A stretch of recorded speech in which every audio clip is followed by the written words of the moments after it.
Friends, आपका स्वागत है स्टडी के चैनल। फ्रेंड्स, हमने स्पेस क्लास चालू की थी और हमारा साइंस टेक क्लास चल रही रेगुलर। किसी न वजह से कोई क्लास छूट गई हो तो उसके लिए सॉरी। आज हम देखेंगे कि नेविगेशन क्या होता है। नेविगेशन पर चालू करने से पहले मैं आपका धन्यवाद करना चाहूँगा फ्रेंड्स, इतना सपोर्ट और इतना प्यार करने के लिए। यार, आपको हमारी क्लासेस अच्छी लग रही होंगी तभी आप इतना सपोर्ट दे रहे हो। आज हमारे 1 महीने हुए हैं चैनल बनाए और 309 सब्सक्राइबर हो गए। इसके लिए थैंक यू सो मच। इसी तरह सपोर्ट और प्यार बना के रखो यार, और इसी तरह शेयर करते रहो। तो फ्रेंड्स, चलिए मैं स्टार्ट करता हूँ। नेविगेशन क्या होती है? नेविगेशन का मतलब होता है एक पथ प्रदर्शक, मतलब रास्ता दिखाने वाला। आप अपने मोबाइल में जीपीएस स्टार्ट करते हैं, जैसे कभी कोई पेपर देने गए या कहीं भी गए, आपको रास्ता नहीं मालूम होता तो आप अपना जीपीएस का स्टार्ट करके उस रास्ते को देखते हो। कैसे रास्ता देखा जाता है, उस किस सैटेलाइट की मदद देखा जाता है, वो सैटेलाइट कहाँ यूज की जाती है, नेविगेशन कितने प्रकार से किया जाता है, वैश्विक क्या होता है, क्षेत्रीय क्या होता है, वैश्विक ग्लोबल नेविगेशन कितने प्रकार के होते हैं, कहाँ कहाँ है, कौन से देश का कौन सा नेविगेशन है, आज वो हम सब देखेंगे।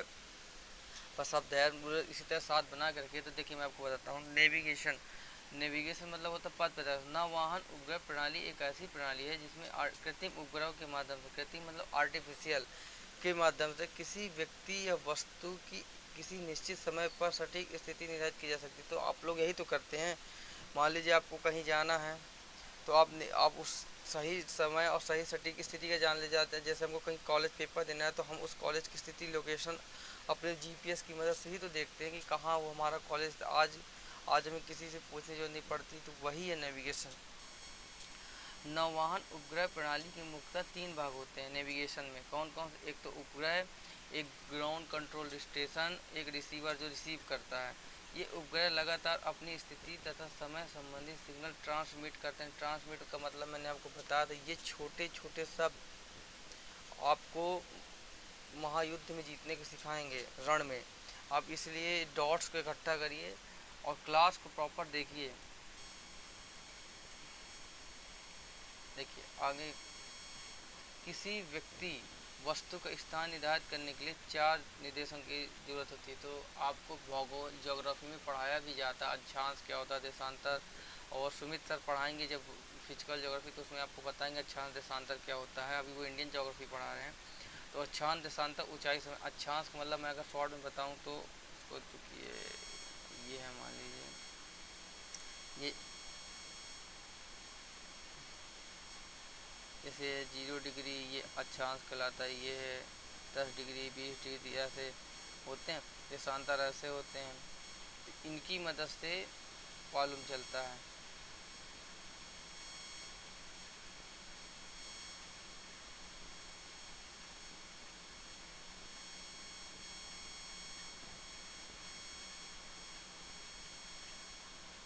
तथा समय की आवश्यकता होती है, इसलिए नौवहन उपग्रह प्रणाली हेतु कम से कम 3 उपग्रहों की आवश्यकता है। जो हमारा IRNS है, जिसको हमारे प्रधानमंत्री नरेंद्र मोदी जी ने उसका नाम नाविक रखा था।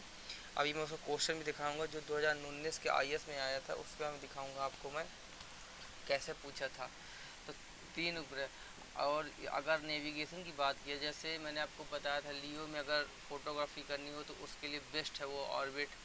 अगर आपको नेविगेशन करना है तो उसके लिए मियो ऑर्बिट बहुत अच्छे से। अगर आपने लियो मियो ऑर्बिट नहीं देखी तो प्रीवियस क्लास में देखना। और जियो ऑर्बिट का संचार, कम्युनिकेशन, मौसम संचार में उसका यूज बहुत ज़्यादा किया जाता है। यूज किसी भी ऑर्बिट का किसी में भी किया जा सकता है, ऐसा नहीं है। बट हर ऑर्बिट की कोई ना कोई विशेषता होती है। जैसे हर इंसान के अंदर होते सब गुण, पर कोई एक स्पेशल गुण होता है हर व्यक्ति के अंदर। तो उसी तरह इस प्रणाली के तहत रिसीवर तथा उपग्रह के बीच सिग्नलों का संचालन में लगे समय उनकी और इनकी चाल गणना के आधार पर दूरी गणना वही उस तरह, मतलब 4 और दूरी समय होता है ना, उसी से निकाला जाता है। जैसे इस आधार पर सटीक स्थिति पता लगाया जाता है। अब देखिए, नेविगेशन 2 प्रकार के होते हैं, एक तो ग्लोबल, एक क्षेत्रीय। हमारा जो नेविगेशन है वो क्षेत्रीय नाविक। और अभी हमने वो ग्लोबल नहीं बनाया है। आने वाले वक्त में अगर बनाना चाहें तो बना सकते हैं, इंडिया बनाएगी। देखिए, नौवहन उपग्रह प्रणाली समानतः 2 वर्गों में बांटा जा सकता है। कौन सा? एक तो वैश्विक नौवहन उपग्रह प्रणाली, ग्लोबल नेविगेशन सैटेलाइट सिस्टम। क्षेत्रीय नौवहन उपग्रह प्रणाली, रीजनल नेविगेशन सैटेलाइट सिस्टम।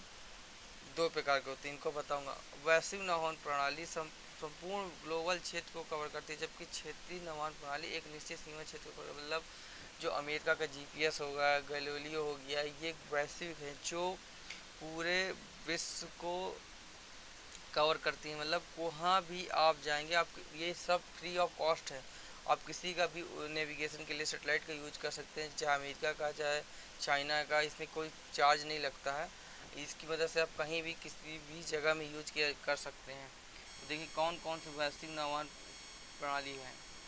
एक देखिए इनके नाम याद रखिएगा, कौन सा किस कंट्री का है, किस ऊंचाई में स्थित है और कितने उपग्रह लगे हैं, उनमें कितने सैटेलाइटों का यूज किया गया। जैसे यूएसए का, यूएस का जीपीएस नाम ही जीपीएस पे है उनका, जीपीएस के नाम पे ही उनका रखा गया, सैटेलाइट का नाम अपना रखा है नेविगेशन के लिए जीपीएस। इसमें अगर नंबर ऑफ सैटेलाइट की बात करूँ तो कितने लगे, 31। कितनी ऊंचाई में है तो 20,200 किलोमीटर में। ऑर्बिट ऑफ लॉन्च कितने हैं, 6 × 5। इसका कोई मतलब नहीं, अगर आप याद भी ना करना चाहें तो कोई जरूरी नहीं है, इतना इंपॉर्टेंट है इनके नाम। रूस का कौन सा है, ग्लोनास। ग्लोनास है, कितने सैटेलाइट लगी हैं उनमें, 24। कितनी एल्टीट्यूड क्या है, 19,100 किलोमीटर की ऊंचाई पे बन रखा गया। यू मतलब पूरे यूरोप का गैलीलियो, नाम आपको याद रखना, गैलीलियो। गैलीलियो कितने उपग्रह लगे हैं, 27। कितनी ऊंचाई में है तो 23,200 किलोमीटर में। चाइना का बाइडू, अभी इसने अपने क्षेत्र को बढ़ाया अपनी सेटेलाइटों को, तो इसमें टोटल कितनी सेटेलाइटें हैं, सबसे ज़्यादा चाइना की हैं, जिसमें 35 हैं। वैश्विक में कहूँ तो 27 हैं जो 21,500 किलोमीटर में रखी गई हैं, और 8 हैं जो 96,000 किलोमीटर की ऊंचाई में रखी गई हैं। ये आपको ये याद करो ना करो, बस याद रखना कि यूएस का जीपीएस हो गया, रूस का गलनास हो गया, ईयू का गैलीलियो हो गया, चाइना का बाइडू हो गया। ये सब जीपीएस का यूज़ तो आप करते होंगे ना, बस आपको पता चल गया वो कैसे यूज किया जाता है। अब क्षेत्रीय नेविगेशन उपग्रह प्रणाली देखिए, जापान का नेविगेशन उपग्रह जिसका नाम क्यूज है, ठीक है, क्यूसी सिंथा सैटेलाइट सिस्टम, सैटेलाइट सिस्टम। इसकी संख्या में 3 उपग्रह हैं और यह 32,200 से 40,000 किलोमीटर में प्रक्षेपित किया गया है। फ्रांस के बाद डोरेस था, जिस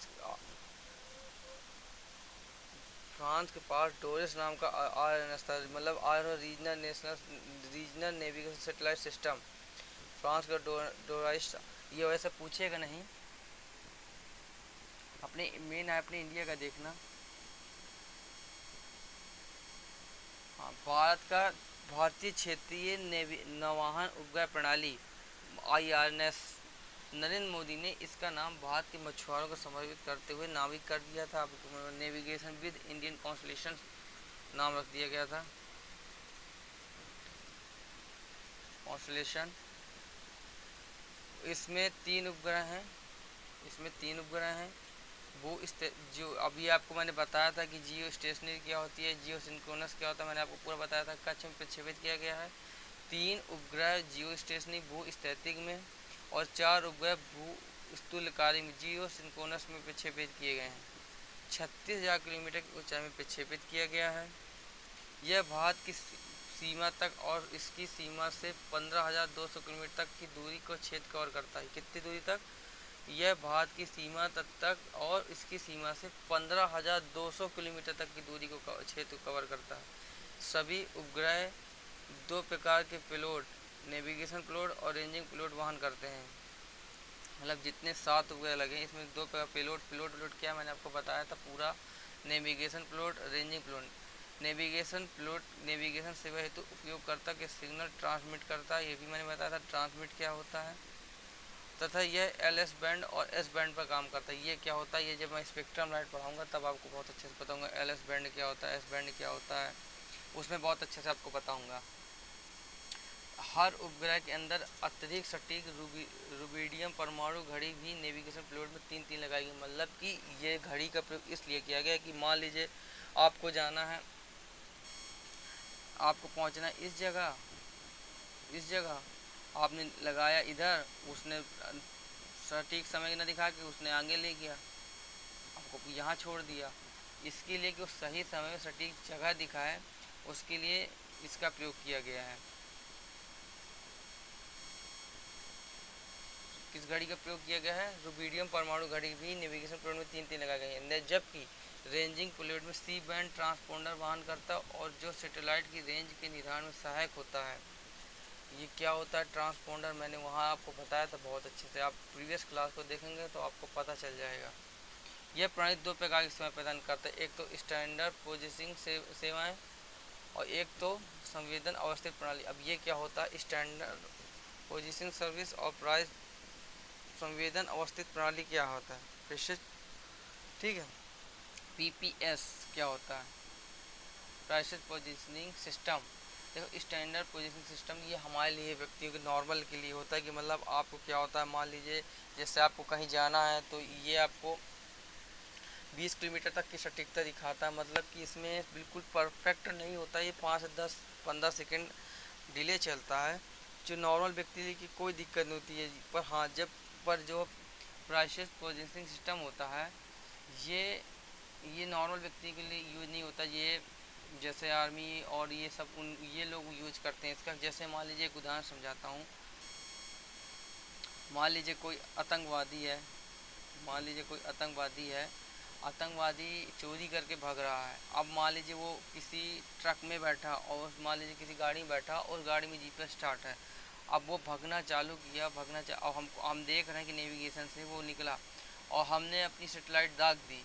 तो क्षेत्रीय नेविगेशन सेटेलाइट क्षेत्रीय वाले में स्टैंडर्ड पोजिशन सिस्टम में क्या होगा कि वो 5 से 10 सेकंड डिले होने को पता चला कि हमने यहाँ सेटेलाइट दागी, वो 10 सेकंड हमको 10 सेकंड बाद दिखेगा कि वो इस जगह में था और हमने उस अंदाज में दाग दी तो पता चला कि वो तो निकल गया आगे और पीछे किसी और समेट के चला गया कि कोई और मरमुर आ गया।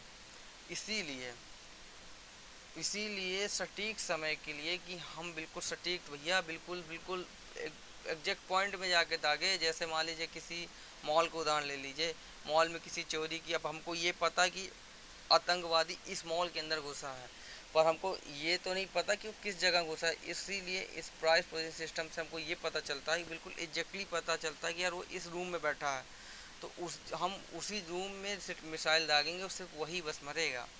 इसीलिए उसके लिए प्राइस पोजिशनिंग सिस्टम का उपयोग किया जाता है।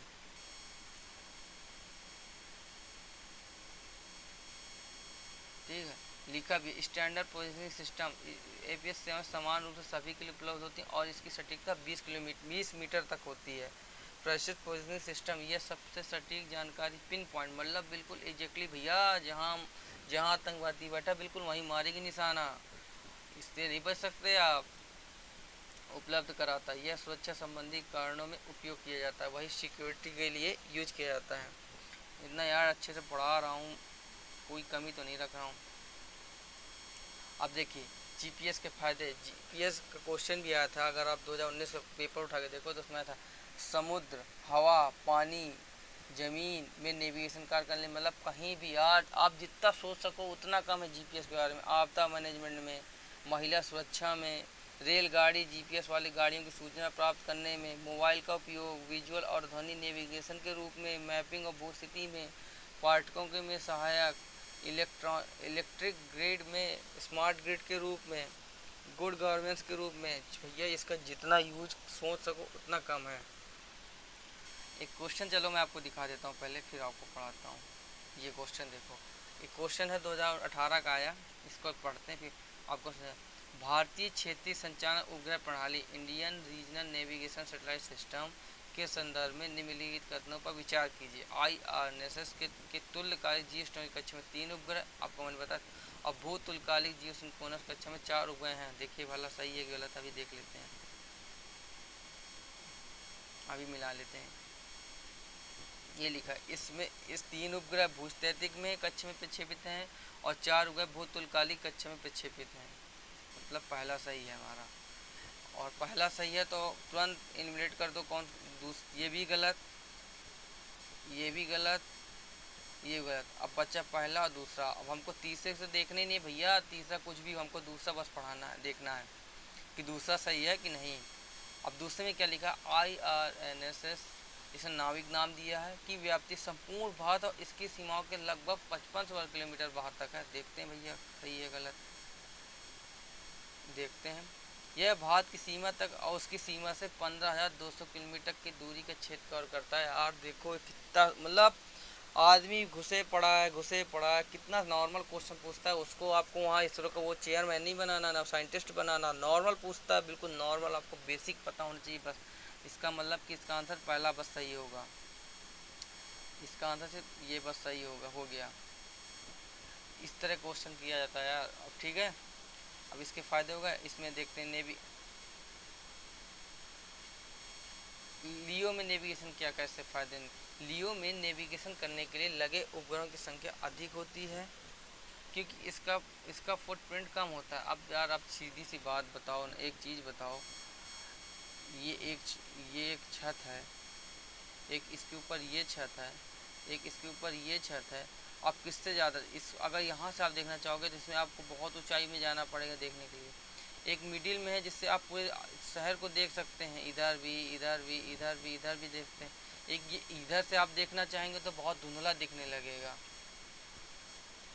बहुत धुंधला दिखने लगेगा, इसलिए ये क्षेत्र सबसे परफेक्ट माना जाता है नेविगेशन के लिए।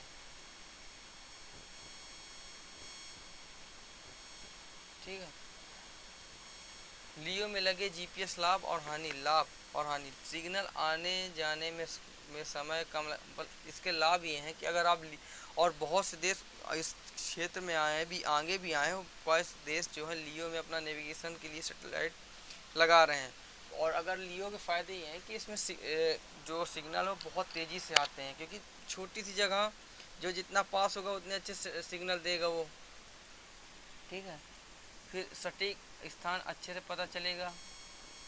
हानि क्या है, इसमें उपग्रहों की संख्या अधिक होती है। सटीक स्थिति का पता करने के लिए एक स्थान के लिए कम से कम 3 उपग्रह की आवश्यकता होती है। ये चीज़ है कि अगर आपको एक जगह पे नज़र रखनी है किसी भी क्षेत्र में तो कम से कम उसके लिए 3 उपग्रहों की आवश्यकता होती है। इसमें खर्च अधिक होगा। लियो में उपग्रह में घर्षण की वजह से रखरखाव में भी ज़्यादा समय होगा, क्योंकि ग्रेविटी का भी फोर्स बहुत तेज़ी से लगता है लियो में, क्योंकि ये ऑर्बिट बहुत पास होती है पृथ्वी की। मियो में उपग्रहों की संख्या कम होगी, खर्च कम होगा, रख रखाव में कमी आएगी। लियो की अपेक्षा मियो से उपग्रहों के सिग्नल आने में समय ज़्यादा लगता है, क्योंकि यह अधिक ऊंचाई पर स्थित होगा। आपको मैंने समझाया। दुनिया में अधिकांश नेविगेशन उपग्रह जियो में स्थापित किए जाते हैं, क्योंकि जियो में अगर आप कोई किसी आप क्षेत्र का अगर आप नज़र रखना चाहते हैं किसी पर्टिकुलर, जैसे भारत है अपना, भारत का नेविगेशन क्षेत्रीय है, तो क्षेत्रीय अगर आप करना चाहते हैं तो 6-7 सैटेलाइट में हो जाता है, और 3 सैटेलाइट में अपने एक स्थान का आप नज़र सकते हो। तो भारत यही करता है कि उसने अपने क्षेत्रीय के लिए किया था, इसलिए अपने भारत का अगर पूछ ले कि नेविगेशन किस उपग्रह में स्थित है तो जियो में स्थापित किया गया है। जियो के लाभ, लियो मियो की तुलनात्मक उससे कम उपग्रह की आवश्यकता, अन्य कक्षा की अपेक्षा खर्चा कम रख रखाव। हानि वही होगी, जितनी दूरी जाते जाओगे सिग्नल में देरी आएगी। अरे आप सीधी सी बात है ना, आप अपने मोबाइल में हॉट स्पॉट किसी कनेक्ट करते हो या ब्लूटूथ से आप गाने सॉन्ग कुछ पढ़ते हो, तो आप घर से अगर थोड़ी दूर निकल जाते हो तो सिग्नल आने में देरी हो जाती है, कटने लगता है। तो बस उसी तरह ये भी है, सिग्नल में देरी, सिग्नल टूटने का जोखिम ज़्यादा रहता है। तो फ्रेंड्स ये था आपको नेविगेशन। अगर यार कोई कमी रही हो तो बताओ यार, और प्लीज़ सपोर्ट में यार शेयर करो यार हमारा वीडियो, सबसे ज़्यादा जितना ज़्यादा हो सके उतना सपोर्ट करो यार हमें भाई, हम भी आगे बढ़ेंगे यार और अच्छा कंटेंट देंगे। बस थोड़ा सा सपोर्ट यार चाहिए आप लोगों का। कोई कमी रही हो तो बताओ यार। ठीक है, इसी के साथ क्लास को एंड करूँगा। थैंक यू सो मच, जय हिंद।